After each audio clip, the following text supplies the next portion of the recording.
In the scorched highlands of the Emperor Dragon, where the earth had long ago surrendered to flame, blackened spires clawed at a bleeding sky like the ribs of some fallen titan, forever grasping for a mercy that would never come.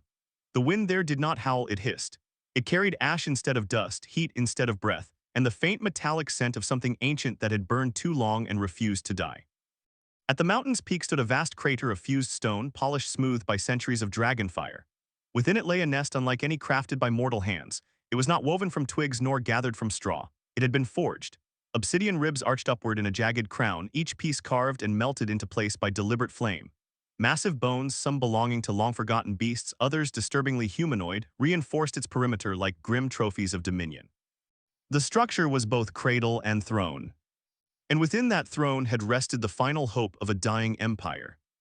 For this was the domain of the furious Emperor Dragon, the last sovereign of a species that had once ruled the skies not as tyrants, but as living cataclysms. Its name had been spoken in trembling whispers by kings and carved into temple walls by civilizations that feared the sky would split if they forgot it. When it flew, storms parted. When it roared, armies scattered. But even emperors could bleed. Years ago, though time felt meaningless upon that cursed mountain, the Great Purge had begun. It had started with fear, as most massacres did. Crops had failed in distant kingdoms. A plague had swept across coastal cities. A comet had burned unnaturally bright for 7 nights. The common folk demanded blame, and frightened rulers were eager to provide it. The dragons became the answer. United banners had risen across human lands. Knights who had once warred against one another found sudden brotherhood in shared hatred. Mages, eager to test their power against ancient beings, devised spells specifically designed to pierce scaled hides and unravel flame-wrought hearts. Ballistae were built larger than castle towers. Entire forests were felled to construct siege engines capable of launching spears the size of ships' masts. They called it justice. They called it survival. They called it destiny. The dragons called it betrayal. The war that followed reshaped continents.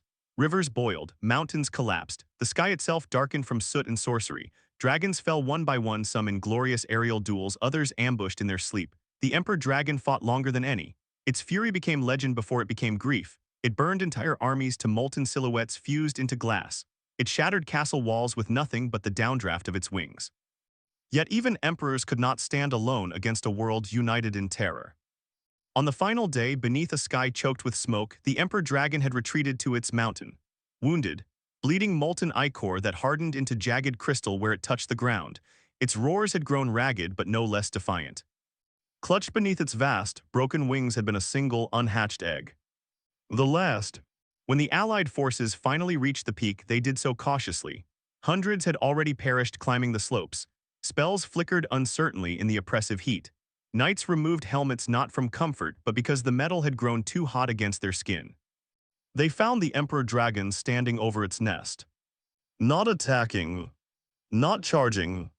Guarding. Witnesses would later claim its golden eyes did not burn with rage in that moment, but with something far more dangerous. Resolve. The battle that followed cracked the mountain in half.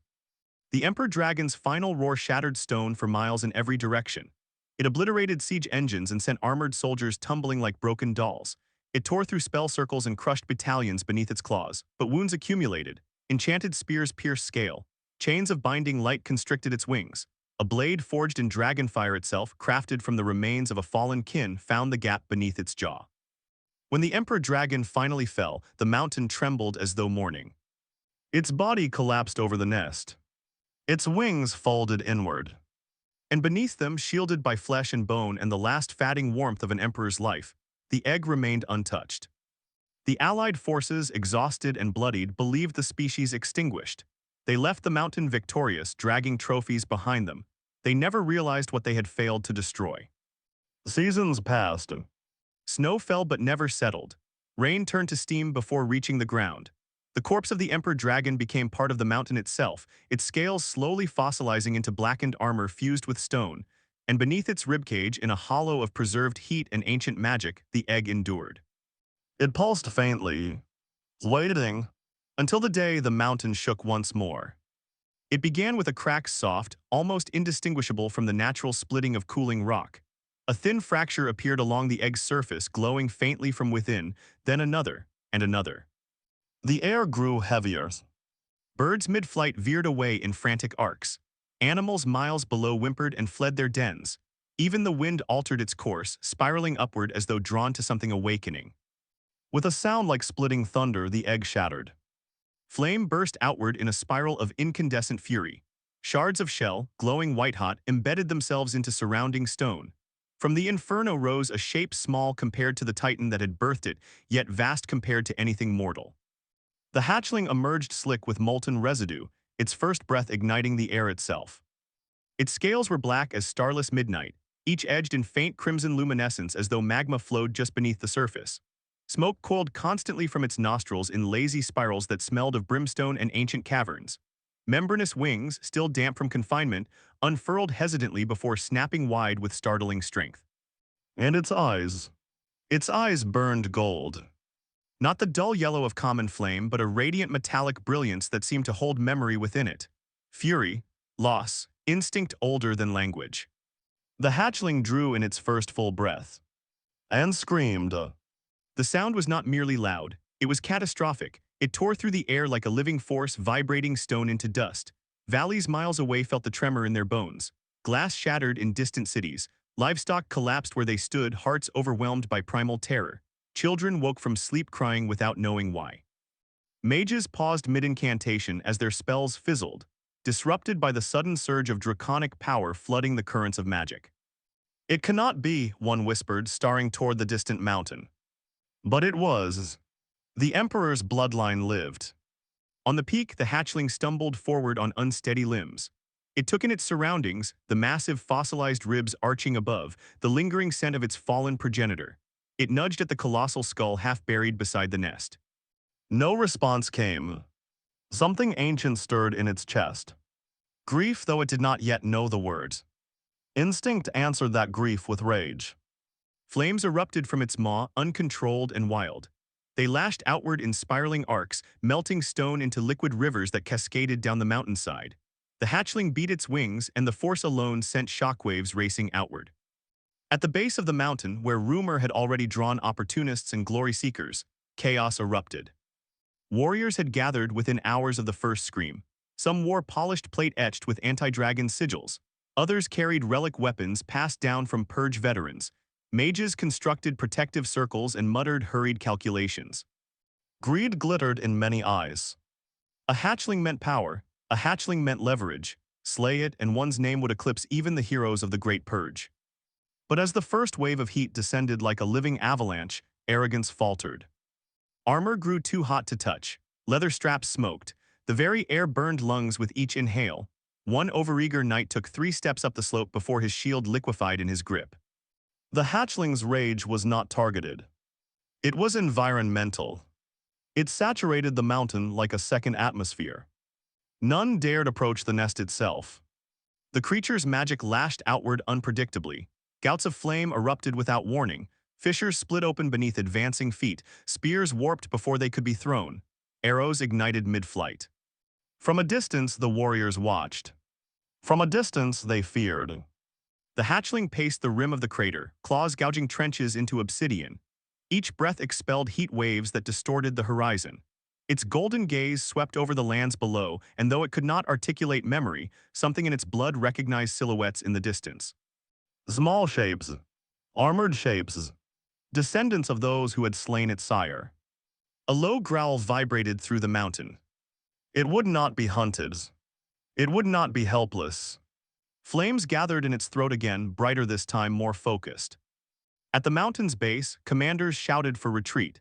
Even the bravest among them felt the suffocating weight of inherited guilt pressing against their chests. Legends had claimed the Emperor Dragon's fury could scorch the soul itself. Its offspring seemed intent on proving the stories merciful. And yet, through the shifting heat haze, along a narrow path carved by erosion and old lava flow, a solitary figure began to climb. No armor gleamed upon his shoulders. No enchanted blade hung at his side. He carried no banner, bore no crest. He was small, almost fragile against the colossal scale of devastation surrounding him. The warriors below barely noticed at first. When they did, laughter rippled nervously through their ranks. A child, someone scoffed. He'll be ash before he reaches the first bend. But the figure did not stop. Step by step he climbed. Above him, the hatchling reared back and released another earth-splitting cry. Flames spiraled skyward, forming a temporary crown of fire around its body before dissipating into sparks. The mountain trembled again. Rocks tumbled. Ash rained downward like black snow. Still the small figure climbed. The heat should have driven him back. The air alone was lethal, each breath searing throat and lungs. Yet he pressed onward, shielding his eyes with one hand as wind whipped embers against his skin. From the nest above, golden eyes shifted. The hatchling sensed movement distinct from the others. Not advancing in formation. Not bristling with weaponized intent. Alone, it tilted its massive head. Far below, commanders barked orders for the fool to return. None volunteered to retrieve him. No one wished to climb into certain death. The small figure continued upward, dwarfed by jagged rock and drifting flame. He did not know whether he climbed toward destiny or annihilation. He only knew that someone had to. And so, while armored warriors watched from a distance, and legends trembled into being once more, one small human silhouette moved steadily toward the furious heart of a newborn emperor. No one dared touch the furious emperor dragon hatchling. No one except the boy climbing the mountain. The boy who did not burn. The boy's name was Aaron. No herald had ever spoken it beneath vaulted ceilings. No bard had shaped it into song. It had never been etched into steel or sealed with wax beneath a royal decree. It was a simple name, given in a simple village that clung stubbornly to life at the foot of a mountain everyone pretended not to see. He was not a knight. He had never trained beneath a master at arms or held a blade forged for war. His hands were more familiar with wool and rope than with steel. He knew the weight of newborn lambs, the stubbornness of old rams, and the way wind shifted before a storm. He had mended fences. He had carried water. He had learned the rhythm of seasons like a quiet song. He was not a mage. No spark of theatrical magic danced at his fingertips. He could not summon lightning or conjure shields of light. The arcane academies would have dismissed him before he crossed their threshold. And he was not a chosen hero. No prophecy marked his birth. No comet burned brighter the night he first cried. The world had not paused for him nor bent around his existence. He was only the son of a shepherd. A shepherd who had once stood beneath a sky filled with dragonfire and refused to curse the creature responsible. The village had been small, hardly worth the name, a scattering of stone cottages nestled among scrub grass and rocky soil. It had never known wealth. Its people survived by endurance rather than abundance. Then the purge had come. When the Allied armies marched toward the mountains years ago, dragons had answered. Not all of them had fled to distant skis. Some had struck preemptively, unleashing fire upon military encampments and supply routes. One such strike had gone astray. The dragon had been wounded, desperate, maddened by relentless pursuit. Its flame had spilled too wide. The village had burned in a single night. Aaron remembered the heat more than the lights.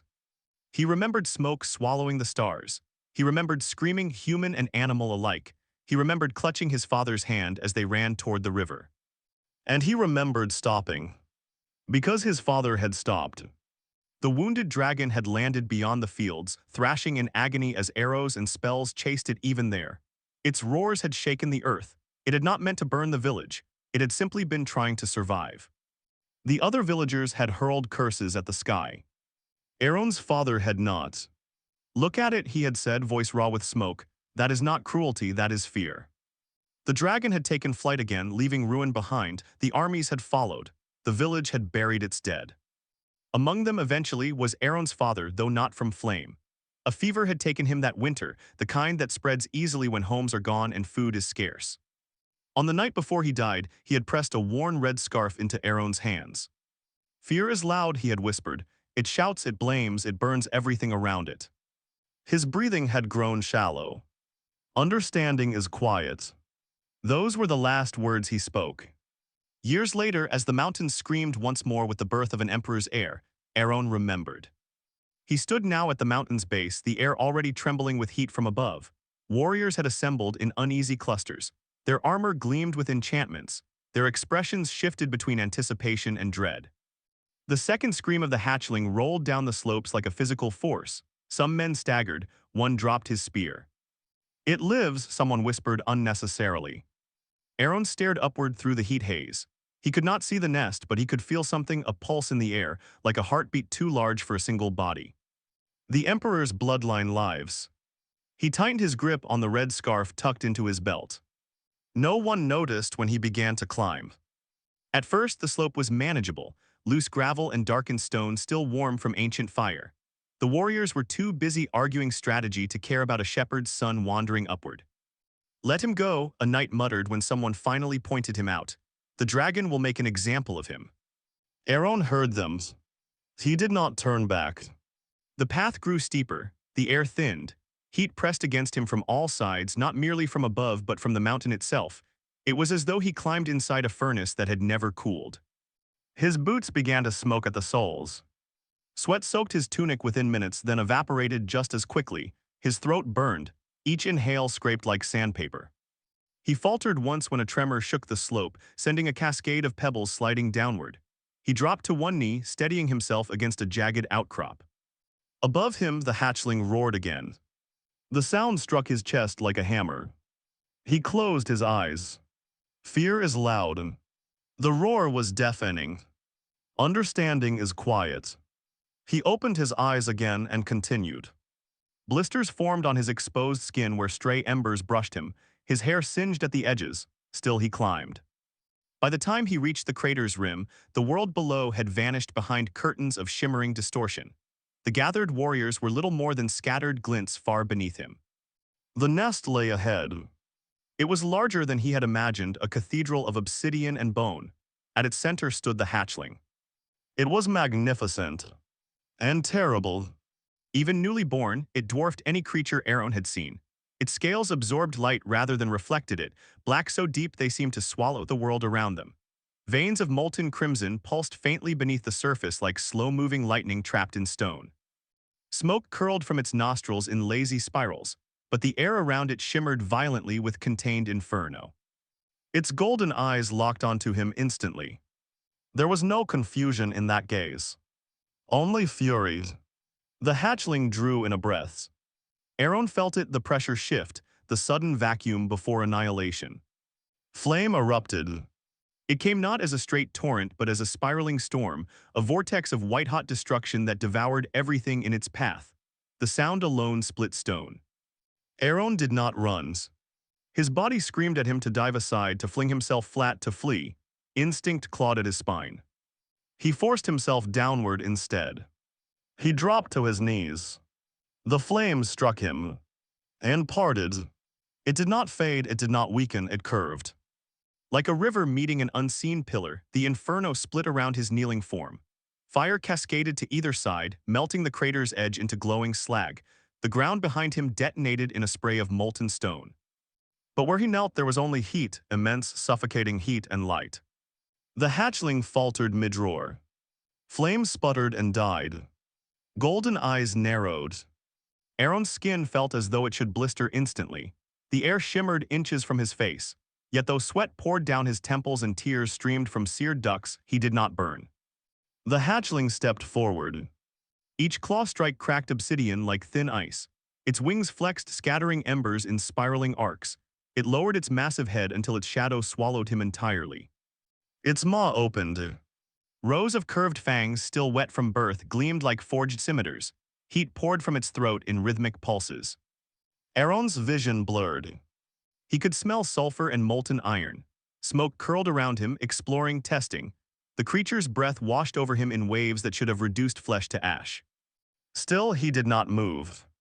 Slowly, so slowly it felt like lifting mountains, he raised his hands. They trembled. He reached to his belt and withdrew the red scarf. It was faded now, threadbare at the edges. Once bright crimson, years of wear had softened it to a muted rust.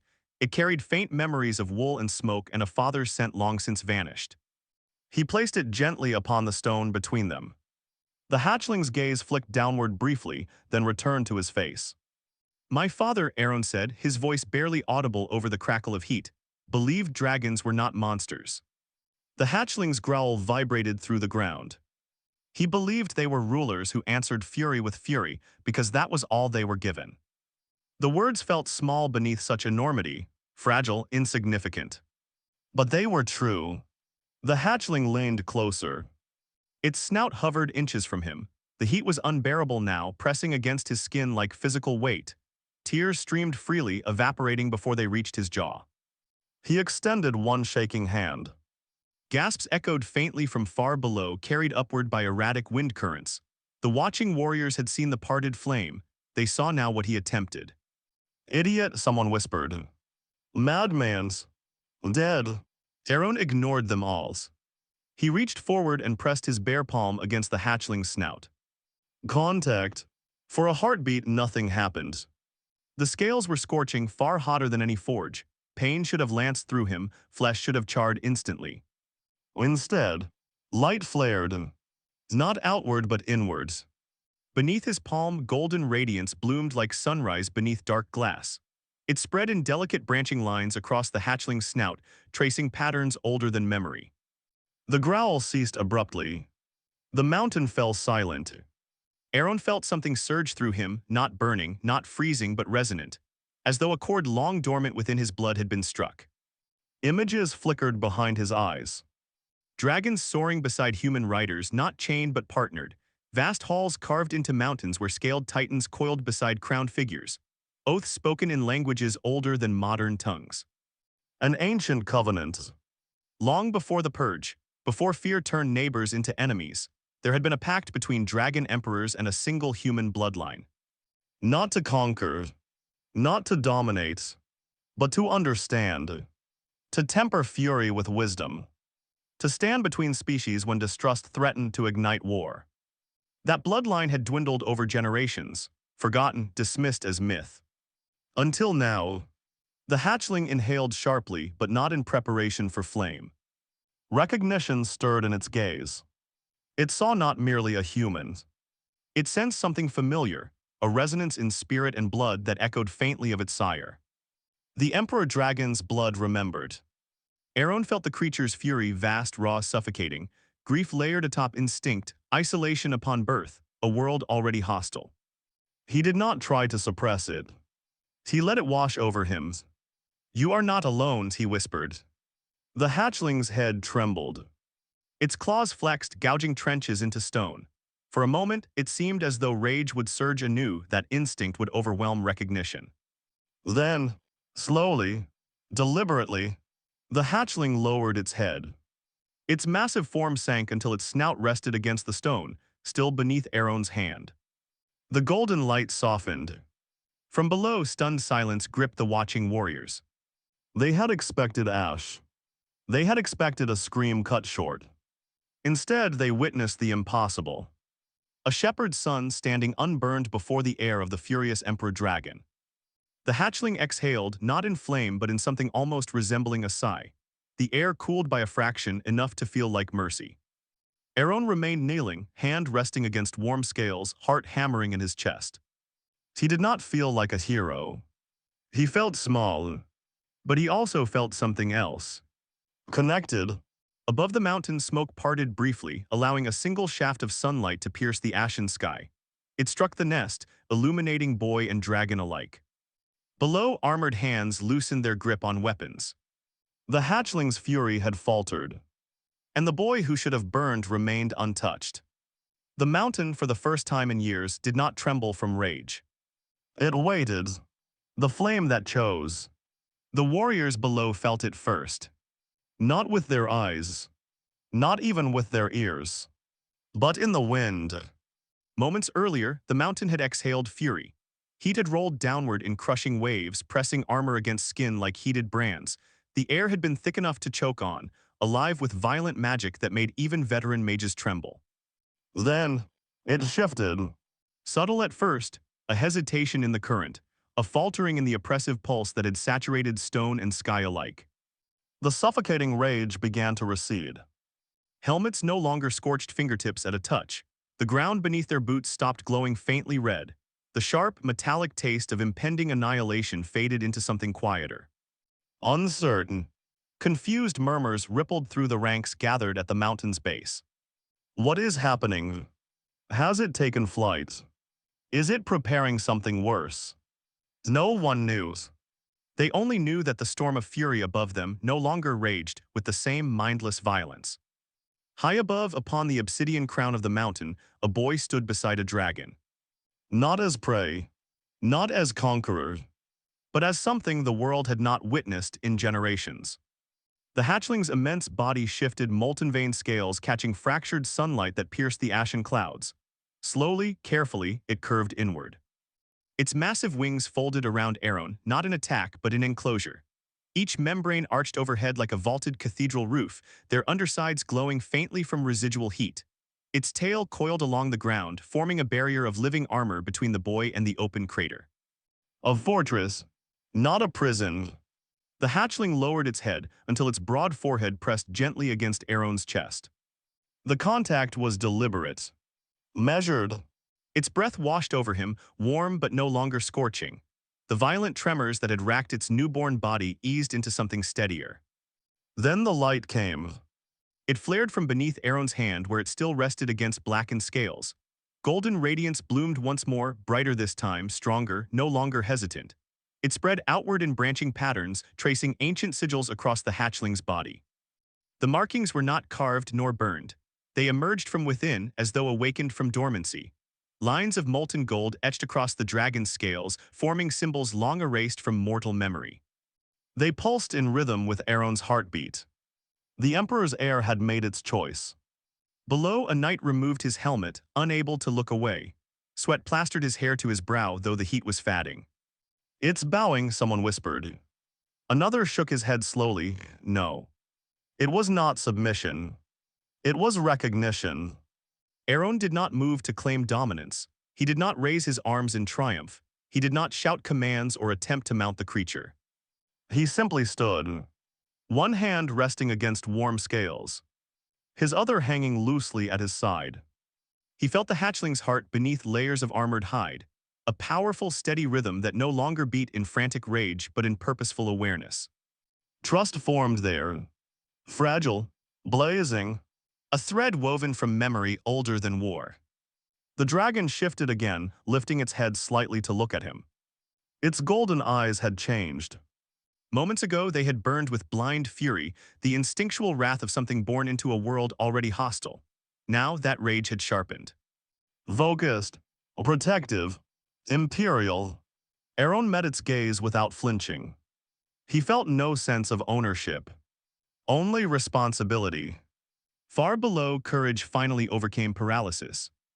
One knight, younger than most, face not yet hardened by decades of battle, stepped forward.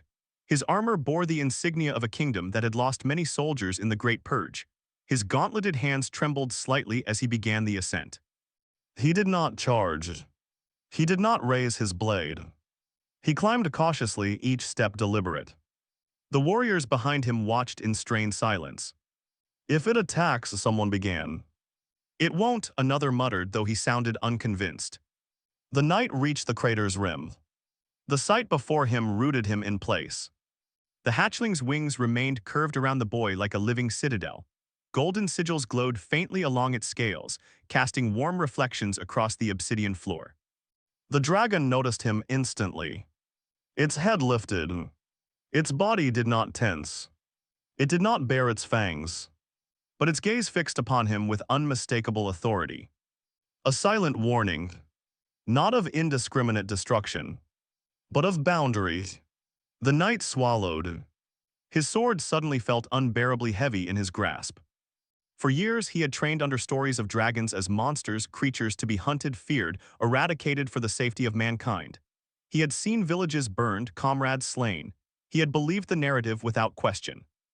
Yet what stood before him did not match the myth. The dragon was not rampaging. It was guarding. The boy at its center was not captive. He was calm. The knight slowly lowered his blade. The metallic ring of steel meeting stone echoed softly across the crater. Then, in a gesture no commander had ordered and no prophecy had foretold, he released the sword entirely. It fell from his hand and clattered harmlessly to the ground. The dragon did not move to strike. Aaron exhaled quietly. Behind the first knight, others began to climb, not in formation, not in battle stance, but drawn by a need to see with their own eyes what rumor would never adequately capture. One by one, they reached the crater's edge. One by one, they stopped. No one raised a weapon. The hatchling shifted slightly, repositioning itself so its body remained between Aaron and the approaching soldiers. Its tail uncoiled and rested in a relaxed curve, yet the message was unmistakable. It would not be chained. It would not be claimed. But neither would it burn without cause. Aaron stepped forward slightly, enough to be seen clearly by those gathered. He was soot-streaked, his hair was singed at the edges. Blisters marked his hands where heat had kissed skin but not consumed it. He looked small beside the dragon. But he did not look afraid. "It has chosen," he said simply. His voice carried surprisingly well across the crater. A murmur passed through the soldiers. "Chosen what?" someone called. Aaron glanced back at the hatchling, then returned his gaze to the assembled warriors. "Not wars." The word hung in the air, fragile and immense. A gust of wind swept through the crater then, not scorching, not violent. It lifted ash and scattered it harmlessly into the sky. The oppressive atmosphere that had smothered the mountain since the hatchling's birth dissipated further. Clouds above began to thin. Sunlight spilled more fully across the peak, illuminating fossilized ribs of the fallen emperor dragon that still arched protectively around the nest. The hatchling turned its head toward the skeletal remains. It stepped forward slowly and brushed its snout against one massive, weathered bone. A gesture of acknowledgement, of inheritance. The golden sigils along its scales flared briefly, then settled into a steady glow, no longer blazing but present. Alive. Word spread quickly. Faster than writers could travel. Faster than official proclamations. By nightfall, whispers had reached nearby towns. The furious emperor dragon's heir had hatched. By dawn, the second half of the tale followed. It had not destroyed the armies gathered to slay it. It had chosen a human. And that human had not sought to rule it. In distant capitals, council chambers filled with anxious debate. Generals demanded clarification. Mages argued over ancient texts long dismissed as myth. An elderly scholar in one kingdom unearthed brittle scrolls referencing an ancient covenant between dragon emperors and a forgotten human lineage, mediators who once stood between fire and fear. Most had believed those records symbolic at best. Now doubt crept into certainty. Back upon the mountain, the gathering of warriors slowly thinned, some left in stunned silence. Others lingered, uncertain what this new reality demanded of them. No battle had been fought. No blood had been spilled. Yet everything had changed. Aaron remained atop the peak as twilight descended. The hatchling shifted closer to him as the temperature naturally cooled with the setting sun. Its body radiated warmth, though no longer in destructive waves. Its wings partially unfurled, then folded again as though testing the sensation of calm. "You will need a name," Aaron murmured quietly. The dragon's golden eye turned toward him. He did not presume to give one. Not yet. Names carried weight. And this was not a creature to be labeled casually. Below, the last of the soldiers retreated to safer ground, leaving only a handful who chose to camp at a respectful distance rather than descend entirely. Not as jailers. As witnesses. Stars began to pierce the sky above, tentative at first, then brighter as ash dispersed further. For the first time since the Great Purge, no dragonfire scarred the night. The hatchling stretched its wings experimentally, lifting them high before settling again. The motion stirred wind across the peak but did not ignite flame.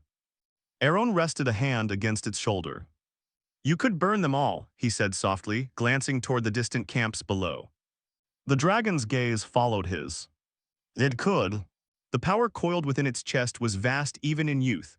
Given time, it would rival, perhaps surpass, the might of its fallen sire. But it did not move to attack. Instead, it lowered its body until it lay along the crater floor, curling slightly so Aaron stood protected within the arc of its form. Not commanded. Chosen. In the days that followed, envoys arrived instead of armies. They approached cautiously, bearing offerings rather than siege engines. Some sought alliance. Some sought assurance. All sought understanding. They found a boy who did not speak like a conqueror. They found a dragon who did not respond like a beast. Negotiations began not in grand halls but upon the mountain itself, beneath the watchful gaze of golden eyes. Terms were simple. No hunting of dragons. No expansion of territory into ancient nesting grounds. In return, the dragon would not raise cities nor strike without provocation. It was not a treaty written in ink. It was one witnessed in flame and memory. Years would pass. The hatchling would grow, scales hardening, wings stretching wider with each season. Its presence atop the mountain would become both symbol and warning. Not of destruction, but of balance. Empires would hesitate before raising blades against dragonkind again. Not because they feared annihilation, though they did, but because they had seen something they could not unsee. They had witnessed fury choose restraint. They had witnessed power accept partnership. They had witnessed a human stand before fire and reach out a hand, not to chain, not to strike, but to understand. And atop the obsidian mountain, beneath skis no longer choked by endless ash, a boy and a dragon stood as living testament to a truth long forgotten. Humanity's greatest strength was never its armies. It was never its walls or its weapons or its spells. It was the courage to reach out a hand, even toward fire.